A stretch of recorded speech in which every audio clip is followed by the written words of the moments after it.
adoramos nessa noite, te adoramos, celebramos ao Senhor, nos abrimos, nos expomos completamente ao Senhor, ao seu mover, à sua vontade, aquilo que o Senhor fará em nós, por meio do seu Espírito, através da sua palavra. O Senhor encontra nessa noite terras férteis, onde a semente da tua palavra, ao ser semeada, vai produzir a 30, a 60 e a 100 por um. A semente da tua palavra não vai ficar à beira do caminho, não vai cair em solo rochoso, não vai cair entre espinhos, pelo contrário, vai encontrar uma boa terra, onde vai produzir a 30, a 60 e a 100 por um, em nome de Jesus. Faça-nos transbordar do pleno conhecimento da sua vontade, em toda sabedoria e entendimento espiritual. Nós queremos viver do modo digno do Senhor, para o seu inteiro agrado, frutificando em toda boa obra, crescendo no pleno conhecimento do Senhor, que nos fez idôneos, nos fez dignos, aptos a participarmos da herança dos santos na luz. Nós te agradecemos nessa noite, em nome de Jesus, amém. Cumprimenta alguém que está perto de você aí, vai tomando o seu lugar. A graça e a paz do nosso Senhor Jesus Cristo. Todos bem? Graças a Deus. Nosso pastor Tiago e Juliana estão nos Estados Unidos para uma temporada de aulas, e me coube essa responsabilidade de dar continuidade ao tema da vez, que é a oração, um chamado para todos. E eu quero começar com você lá de 1 Tessalonicenses, no capítulo 5 e o verso 17. 1 Tessalonicenses capítulo 5, verso 17. Um texto prescritivo, curto, mas poderoso, e que nos traz a consciência da nossa responsabilidade, da nossa vida de oração. A vida de oração, a oração na vida do crente não é algo opcional. Amém? Amém, pessoal? Não é só para os chamados para intercessão, não. A vida de oração, a dedicação à oração é para todo o crente. E a Bíblia diz que nós devemos orar sem cessar. Repita comigo: orar sem cessar. Nós devemos orar sem cessar. E por meio da oração, nós sabemos que nós temos comunhão com Deus. Por meio da oração, nós fazemos petições. Por meio da oração, nós damos a Deus acesso à nossa vida, para que Ele cumpra aquilo que é o seu plano, a sua vontade, o seu propósito nas nossas vidas. Por meio da oração, nós estabelecemos a vontade de Deus na terra. Não foi assim que Jesus nos ensinou? Venha o teu reino, seja feita a tua vontade, assim na terra como ela é no céu. E eu queria que o pessoal da mídia me ajudasse, queria que o pessoal colocasse essa imagem. Eu gosto muito de esporte, eu por algum tempo tentei jogar futebol e não deu muito certo. Aí eu fui jogar tênis, que é um pouco mais difícil, e sou apaixonado, jogo tênis. É que você vê outras modalidades, a turma do basquete, do vôlei. Se você chegar para uma pessoa e falar assim com ela: vamos praticar esportes, obviamente você vai pedir para essa pessoa ser um pouco mais específica, concorda comigo? Qual modalidade? Nós temos, de forma geral, esportes, temos diferentes modalidades, cada uma das modalidades com suas regras, específicas, os princípios específicos que regem aquela modalidade. Por exemplo, a Willa, lá em casa, ela é obrigada a assistir tênis. Então nós entramos agora na temporada do saibro, e aí tem os torneios de saibro. Pastor, eu preciso assistir, então ela tem que assistir também. Ela já conhece os jogadores, já conhece como conta os pontos, já conhece as regras. O futebol, comparado ao tênis, não tem nada a ver, é esporte, mas é um outro esporte completamente diferente, com regras completamente diferentes. Da mesma forma o basquete, o vôlei. Onde eu quero chegar com isso? Da mesma forma como quando nós falamos de oração, nós precisamos ser um pouco mais específicos, porque ao olharmos para a palavra de Deus, nós encontramos diferentes tipos de oração, com seus princípios muito bem definidos, estabelecidos na palavra de Deus. Você vai encontrar pelo menos 9, 8, alguns dizem 9 tipos diferentes de oração. Eu não tenho tempo para tratar aqui dos 9 tipos de oração, e por isso eu quero te incentivar a fazer o rema. No rema você vai ter uma matéria chamada oração que prevalece, e você vai aprender os tipos diferentes de oração, e como eu disse, os princípios bíblicos que regem cada um desses tipos. E eu quero falar de alguns deles, porque eu sou daquela turma que nós precisamos fazer a coisa certa com entendimento, fazer sabendo do que está fazendo. Amém. E muitas vezes, por não conhecermos os princípios bíblicos, os princípios revelados na palavra de Deus, principalmente no que diz respeito à oração, entramos num lugar de frustração por não obtermos respostas. E nessa noite eu quero, como eu disse, trazer alguns desses princípios, alguns desses tipos de oração.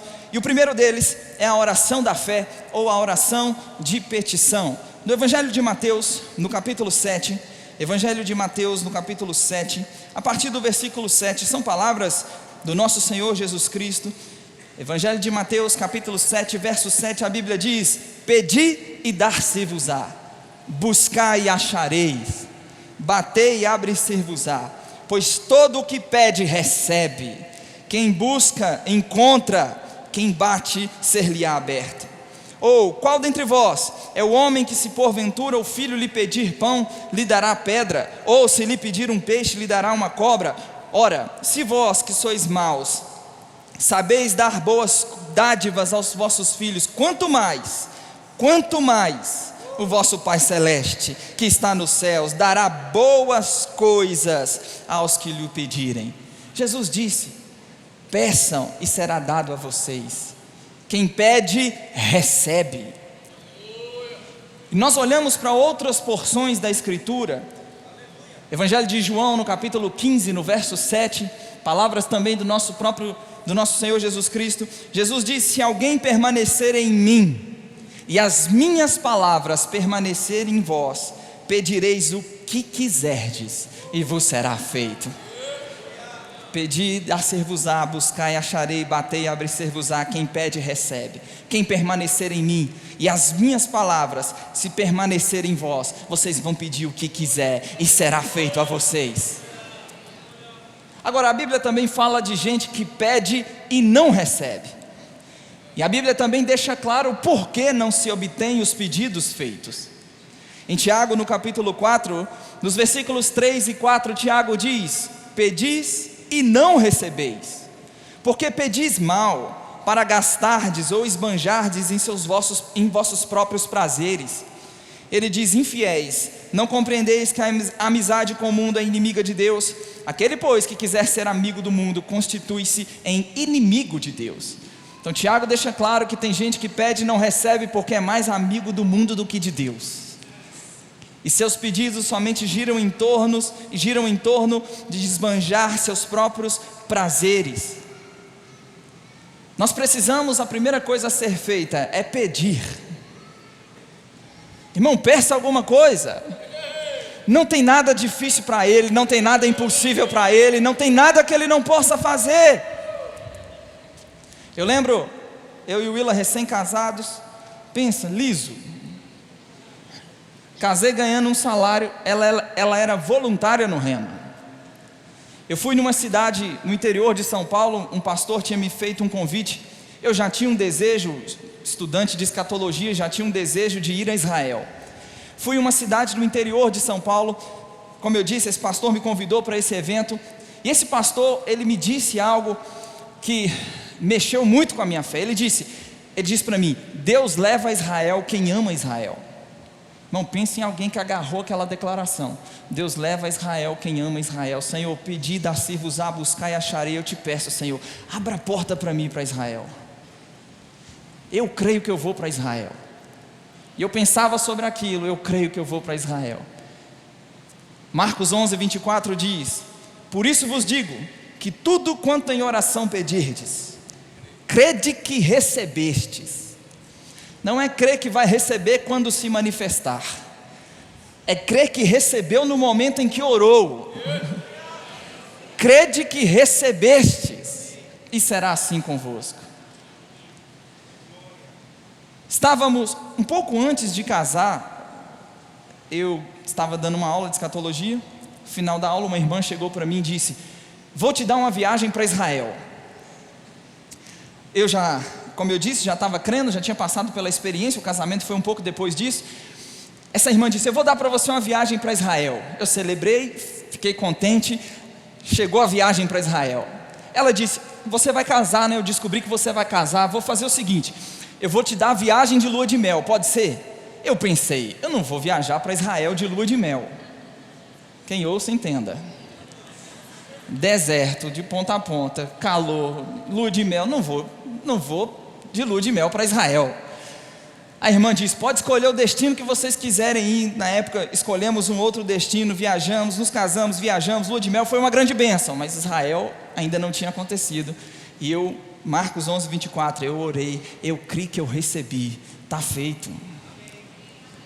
Irmão, assim que a fé faz.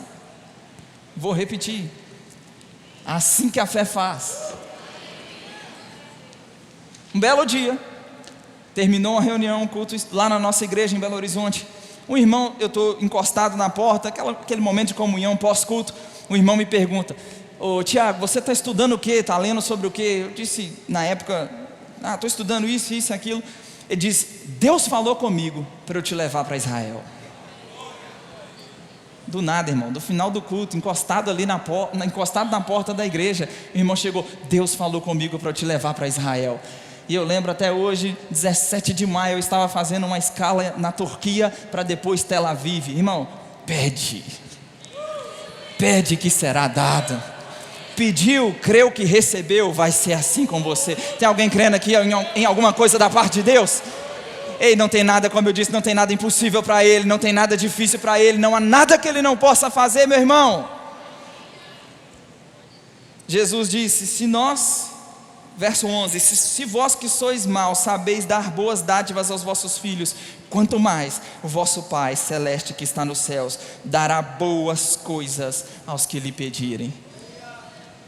Número 2, nós vamos encontrar na palavra de Deus, também, uma oração que o irmão Reagan chama no seu livro de oração, ou vários deles, de oração de entrega. E essa oração é feita quando cuidados, inquietações e incertezas da vida batem à nossa porta. Em Filipenses no capítulo 4, vá lá comigo, Filipenses capítulo 4.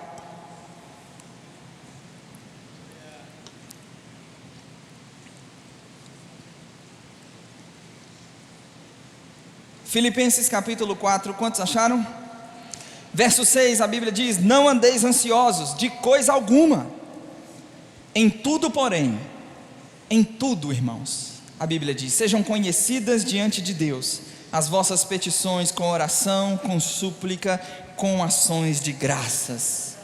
Verso 7 diz que a paz de Deus, que excede todo o entendimento, vai guardar a nossa mente, vai guardar o nosso coração em Cristo Jesus. Eu quero declarar e crer junto com você, que nada vai tirar o seu sono, a sua paz, o seu descanso. Pessoas que estão aqui, colocam a cabeça no travesseiro e não conseguem dormir por causa de problemas, está aqui. 1 Pedro capítulo 5, verso 7, Pedro diz, lançando sobre ele a vossa ansiedade, porque ele tem cuidado de vós, ele está cuidando de você, e eu e você podemos entrar nesse lugar de paz, de descanso, confiando, irmãos, que ele está cuidando de nós, amém. A oração de entrega é deixar aos cuidados de Deus as nossas cargas, cuidados, ansiedades e preocupações, enquanto observamos a intervenção dEle, o poder dEle, resposta, escape, amém. Número 3, você vai encontrar na palavra de Deus, também, um amplo ensino, principalmente nas escrituras do Antigo Testamento, a oração de intercessão. Eu não tenho, obviamente, tempo para mostrar todos os exemplos, ou pelo menos alguns desses exemplos, mas Ezequiel no capítulo 22, no verso 30, você tem aqui quase como que uma definição do que vem a ser a oração de intercessão. Ezequiel capítulo 22 e o verso 30, a Bíblia diz, busquei entre eles um homem que tapasse o muro e se colocasse na brecha perante mim a favor desta terra. Perceba o que você leu, alguém que se colocasse na brecha perante o Senhor a favor dessa terra, para que eu não a destruísse, mas a ninguém eu achei. A palavra interceder significa interpor-se entre duas partes, com a ideia de reconciliar uma a outra. Assim, a oração de intercessão é aquela feita em favor de outra pessoa, colocar-se na brecha entre alguém e Deus, a favor de outras pessoas. Paulo, na Nova Aliança, em 1 Timóteo, no capítulo 2, ele diz que nós devemos, antes de tudo, 1 Timóteo capítulo 2, verso 1: antes de tudo devemos fazer a prática de súplicas, de orações, de intercessões, de ações de graças, em favor de todos os homens, em favor dos reis, em favor dos que se acham investidos de autoridade, para que vivamos vida tranquila e mansa, com toda piedade e com todo respeito. Você vai encontrar, como eu disse, um vasto, amplo ensino nas escrituras da antiga aliança, o ensino sobre a intercessão. Gênesis capítulo 18, a intercessão de Abraão em favor daquele povo. E inúmeros outros, Moisés, em vários momentos da história do povo de Israel, principalmente depois da libertação da escravidão no Egito, no deserto, em direção à terra prometida, vários momentos em que o povo foi desobediente, houve quebra da aliança, e aquele homem se levantou em intercessão a favor do povo. E nós precisamos entender que esse é um chamado para todo crente, esse é um chamado para mim, para você, e é por isso que nós estamos fazendo uma série como essa, para inspirar você a entrar nesse lugar de dedicação, de oração, e que, irmãos, entrarmos em momentos de interceder a favor de outras pessoas. Eu creio em nome de Jesus que seremos tomados em nossos momentos de oração, tomados pelo Espírito de Deus, conduzidos pelo Espírito de Deus, a orarmos por situações, por pessoas que nós muitas vezes nem imaginávamos, mas Ele vai encontrar alguém disposto, Ele vai encontrar alguém pronto, Ele vai encontrar alguém na brecha. Você vai encontrar na palavra de Deus também uma oração que o próprio Jesus, em Mateus no capítulo 18, a oração de concordância. Evangelho de Mateus no capítulo 18 e o verso 18, olha o que a Bíblia diz. Evangelho de Mateus 18, verso 18: em verdade vos digo, que tudo o que ligardes na terra, terá sido ligado nos céus. Tudo o que desligardes na terra, terá sido desligado nos céus. Irmão, não é pouca coisa, pastor Emival, não é pouca coisa a autoridade. Meu amigo, em verdade também vos digo, que se dois dentre vós, sobre a terra, concordarem a respeito de qualquer coisa que porventura pedirem, ser-lhe-á concedida por meu Pai que está nos céus. Oh, aleluia!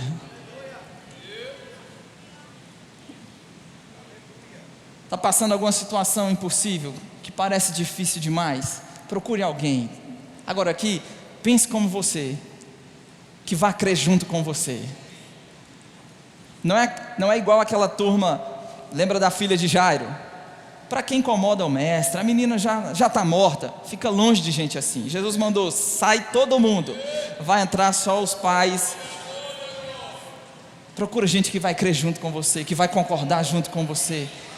Está escrito que em verdade vos digo, se dois dentre vós concordarem a respeito de qualquer coisa que porventura pedirem, ser-lhe-á concedida por meu Pai que está nos céus. Amém. Preciso falar também da oração em outras línguas, e nós temos visto o nosso pastor, os ministros falarem, o nosso apóstolo Guto falar bastante sobre oração em outras línguas. E parece que tem alguns crentes que acham que, não, eu oro de vez em quando, hoje era o dia de orar em outras línguas, é um culto de ceia, ou um culto do Espírito Santo. Não, irmãos, precisamos entender, fomos cheios do Espírito Santo, é uma linguagem de oração sobrenatural. Atos 2:4, todos foram cheios do Espírito e passaram a falar em outras línguas, segundo o Espírito lhes concediam que falasse. Atos 10:44, Pedro na casa de Cornélio, a Bíblia diz que ainda Pedro falava estas coisas, quando caiu o Espírito sobre os que ouviam a palavra. Os que eram da circuncisão, os judeus que vieram com Pedro, se admiraram, porque também sobre os gentios havia sido derramado o dom do Espírito Santo, pois os ouviam falando em línguas e engrandecendo a Deus. Em Atos 19, Paulo chega em Éfeso, e a primeira pergunta, vamos lá, o checklist. A primeira pergunta: recebestes porventura o Espírito Santo quando crestes? Eles responderam: nem mesmo ouvimos que existe Espírito Santo. Paulo pergunta: em que pois vocês foram batizados?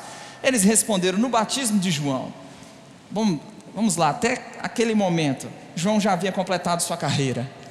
O que ele foi enviado para fazer, ele havia feito. O caminho do Messias já estava preparado. O Messias já tinha vindo, sido morto, sepultado, ressuscitado, exaltado à destra de Deus, o cumprimento da promessa, o Espírito já havia sido derramado. A Bíblia diz que Paulo, impondo as mãos sobre eles receberam o Espírito Santo, e tanto falavam em línguas, como profetizavam. Você vai para a Epístola aos Coríntios, e você tem um capítulo inteiro, só para falar das línguas, interpretação e o mover de Deus na igreja. E tem gente que acha que isso ainda não é importante. E é importante colocar os pingos nos is, porque uma coisa são as línguas na minha linguagem pessoal de oração. 1 Coríntios 14, verso 2 diz que quem ora em outra língua não fala a homens, senão a Deus. E visto que ninguém o entende, em espírito fala mistérios. Quando estamos falando em línguas, nós não estamos falando a homens. Está claro isso, pessoal?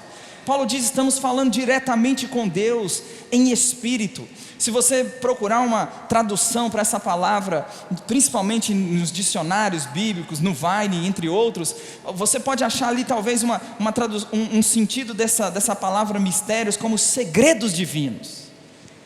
Quem fala em outra língua fala diretamente com Deus, segredos divinos, em mistérios.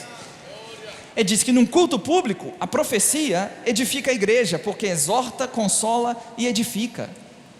As línguas, verso 4, ele diz, quem fala em outra língua edifica a si mesmo. Qual é o cuidado de Paulo? O cuidado de Paulo é trazer ordem, tudo deve ser feito com decência e ordem. Ele vai falar isso lá na frente no verso 26, qual é o cuidado dele? A turma em um culto público, as línguas como um dom do Espírito Santo, em 1 Coríntios capítulo 12, quantos se lembram da manifestação do Espírito, que é concedida a cada um visando um fim proveitoso, a um é dada mediante o Espírito, ele distribui como lhe apraz, línguas e interpretação. E o que Paulo está ensinando aos coríntios é que em um culto público, se houver línguas, tem que haver interpretação. Amém, pessoal? Estou sendo claro? Imagina que hoje eu tenho a tarefa e a responsabilidade de compartilhar a palavra. Se eu chego aqui e começo a falar em línguas, e não falo, em palavras que você possa compreender, qual é o proveito para você? Nenhum. Para mim tem proveito, porque eu estou falando diretamente com Deus, eu estou edificando a mim mesmo, mas a igreja não é edificada. Agora, se houver quem interprete, aí sim a igreja será edificada. Agora, Paulo diz que se não há intérprete na igreja, fique calado, falando consigo mesmo e com Deus. Vá lá comigo, 1 Coríntios 14, no verso 26, ele diz, quando vos reunis, irmãos, 1 Coríntios 14 e o verso 26, quando vos reunis, um tem salmo, um tem doutrina, um traz revelação, aquele outra língua e ainda outra interpretação, tudo seja feito para edificação. No caso de alguém falar em outra língua, não seja mais quando 2 ou quanto muito 3, e isso sucessivamente, haja quem interprete. Então vamos lá, num culto público, se tem línguas, precisa existir interpretação. Ok, pessoal? Um tem língua, um tem revelação, um tem doutrina, ok? Ele diz, mas não havendo intérprete, fique calado na igreja, falando consigo mesmo e com Deus. Ele não proibiu falar em outras línguas. Ele disse, se não tem intérprete, fique calado, falando consigo mesmo e com Deus. Por que falando consigo mesmo? Porque ao falar em línguas, você está edificando a você mesmo. Você está falando com seu Pai em segredos divinos, mistérios. Verso 39 ele diz, portanto, meus irmãos, procurai com zelo o dom de profetizar, e não proibais o falar em outras línguas. Porque ao final de cada reunião, nós fazemos aqui um apelo para quem não é batizado no Espírito Santo, ser batizado no Espírito Santo e falar em outras línguas, porque nós sabemos que essa linguagem de oração vai trazer para você crescimento, vai levar você em uma dimensão mais profunda do seu relacionamento com Deus, da consciência das coisas espirituais, sua vida vai se abrir para o mover de Deus, para as realidades espirituais. Por isso fala com alguém que está perto de você, ore em línguas, crente. Amém. Um outro tipo de oração que você vai encontrar na palavra de Deus é a oração de consagração. E no Evangelho de Mateus, eu quero que você vá lá comigo no capítulo 27. Evangelho de Mateus no capítulo 27, no verso 36. Pastor Policarpo, no momento da ceia, fez menção a essa escritura. Evangelho de Mateus, capítulo 27, um pouco antes do verso 33, a Bíblia diz que chegando a um lugar chamado Gólgota, que significa lugar da caveira, deram-lhe a beber vinho com fel, mas ele, provando, não quis beber. Depois de o crucificado, um pouco antes, no Getsêmani, eu estou lendo a crucificação, volta comigo um pouco antes, no Getsêmani, Mateus, no capítulo 26,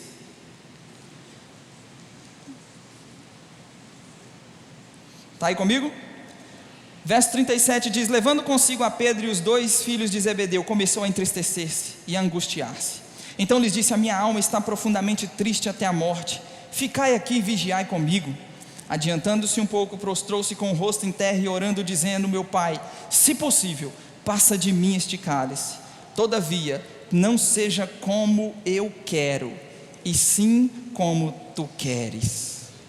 Sabe, irmãos, essa é uma oração que nós devemos fazer constantemente. Pai, não é como eu quero, é como o Senhor quer. Pai, eu consagro a minha vida para fazer a sua vontade, para seguir aquilo que é a sua vontade. É curioso que Tiago diz na sua epístola, no capítulo 4 de Tiago, no verso 13, a Bíblia diz: atendei vós agora que dizeis, hoje ou amanhã iremos para a cidade tal, e lá passaremos um ano, negociaremos, teremos lucros. Vós não sabeis o que sucederá amanhã. Que é a vossa vida? Sois apenas como neblina, que aparece por um instante e logo se dissipa.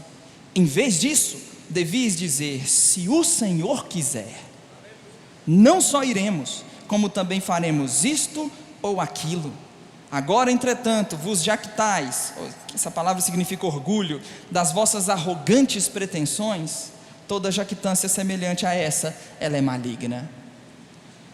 Infelizmente parece que tem alguns crentes que se voltam para o Senhor e dizem: Senhor, deixa eu ser o Senhor da minha vida e você me abençoa ou abençoa os meus planos. Irmãos, não é esse o padrão estabelecido na palavra. Quem é Senhor aqui é Ele. É Ele que é o Senhor das nossas vidas. E nós não seremos achados nas nossas arrogantes pretensões, andando na contramão daquilo que é o plano de Deus, daquilo que é a vontade de Deus. Olha para esses discípulos no Getsêmani com o Senhor. O Senhor leva esses discípulos para vigiar com Ele, verso 38. Mas encontra esses discípulos dormindo. É curioso que um pouco antes, no capítulo 8 de Mateus, eu não vou ler para você, você conhece a história, dos versículos 23 até o verso 27. Você tem a história de Jesus no barco, dormindo, a tempestade e os discípulos apavorados. Quem se lembra? Uma tempestade se levanta, esses discípulos apavorados vão acordar o Senhor repreende o vento e o mar, você conhece a história, eles ficam, Jesus dá uma bronca neles: vocês são tímidos, homens de pequena fé. Jesus dá uma bronca neles, se faz bonança: quem é esse que até o vento e o mar lhes obedece? Você conhece a história. Agora, pensa comigo nesses 2 momentos. Quando os discípulos estavam em apuros, eles estavam bem acordados, bem atentos, clamando por socorro. Agora, quando o Senhor precisava que alguns desses discípulos orasse e vigiasse com eles, Ele os achou dormindo. Já parou para pensar que quando se trata das nossas necessidades, ou quando estamos em apuros, nós estamos tão alertas, oramos, clamamos, buscamos, até jejuamos um pouco, mas e quando se trata do que Ele quer de nós? Oração não é só um meio de eu conseguir o que eu quero da parte de Deus. Oração vai ser um ambiente onde Ele vai conseguir de mim também o que Ele deseja. O meu sim, a minha entrega, a minha disposição, a minha consagração. Consagre constantemente, todos os dias. Senhor, não são as minhas arrogantes pretensões, é o que o Senhor deseja, é o seu plano. Eu estou sensível, pronto para seguir o que é a sua vontade para a minha vida.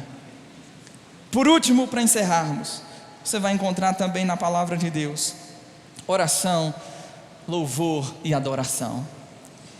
O livro de Hebreus diz, no capítulo 13, no verso 15: Livro de Hebreus, capítulo 13, o verso 15. Por meio de Jesus, pois, ofereçamos a Deus sempre sacrifício de louvor, que é fruto de lábios que confessam o nome do Senhor. No livro dos sacrifícios, no livro onde o autor tem como propósito provar, mostrar por A mais B que o sangue de Jesus, o sacrifício de Jesus é superior ao sangue dos animais da antiga aliança, é superior ao sacrifício e aquele sangue derramado todos os anos. O livro vai caminhar para encerrar dizendo: o sacrifício hoje na nova aliança, ele é de louvor, são lábios que confessam o nome do Senhor.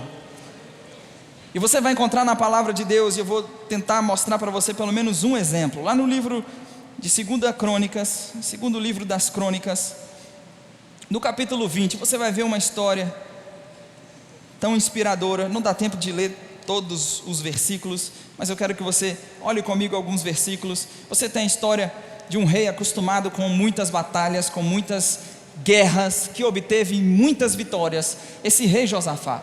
E esse rei, chega a ele a notícia de que um exército numeroso, uma grande multidão, no versículo 2 diz que uma grande multidão vinha contra ele, e ele teve medo, mesmo sendo um homem experiente, ele teve medo. Quantos já não se depararam com situações, mesmo com um certo tempo de caminhada, mesmo com certa experiência na fé, quantos de nós já não nos deparamos com situações onde tivemos medo, que pareciam intransponíveis, pareciam difíceis demais de serem superadas? A Bíblia diz que Josafá teve medo, e a Bíblia diz que o medo não o paralisou, pelo contrário, ele se pôs a buscar ao Senhor.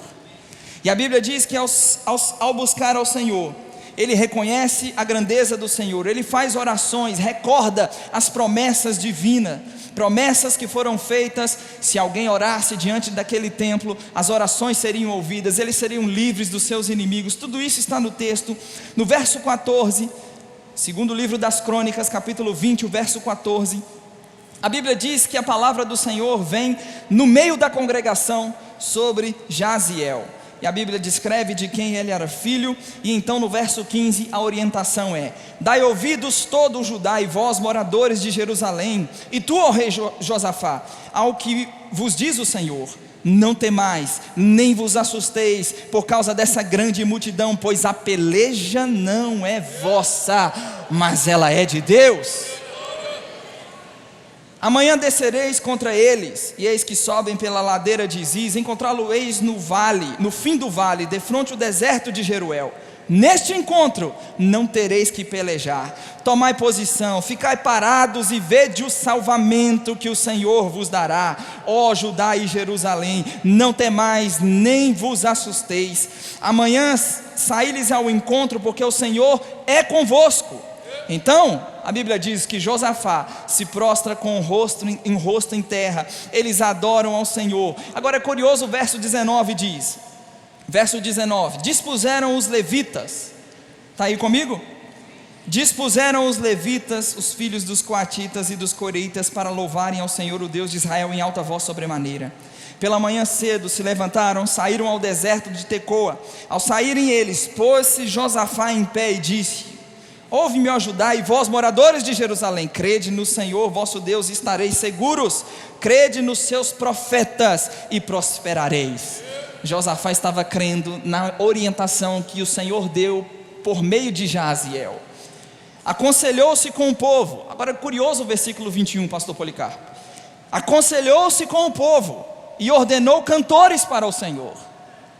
Se você ler cuidadosamente o texto não diz que o Senhor disse para eles louvarem. O texto diz que eles deveriam ficar parados e ver o salvamento, e ver a salvação que o Senhor ia trazer, a vitória que o Senhor ia trazer naquela batalha. Já que não vamos fazer nada, nós vamos louvar o Senhor. Se essa batalha é dele, se é ele que garante a vitória, nós vamos louvar ao Senhor. E a Bíblia diz que a Bíblia diz, verso 21, aconselhou-se com o povo, ordenou cantores para o Senhor, que vestidos de ornamentos sagrados e marchando à frente do exército, louvassem a Deus, dizendo: rendei graças ao Senhor, porque a sua misericórdia dura para sempre. Tendo eles começado a louvar e a cantar, Pensa numa coisa boa a ser feita em momentos de dificuldade, em momentos de tribulação, em momentos de circunstâncias adversas, tendo eles começado a cantar e a dar louvores, pôs o Senhor emboscadas contra os filhos de Amon e de Moabes do monte Seir que vieram contra Judá. A Bíblia diz que eles não só tiveram vitória, como também houve um saqueamento, despojos, eram muitos os despojos, e por mais de um dia eles precisaram recolher os despojos. Isso não é só na antiga aliança, vai para a nova aliança.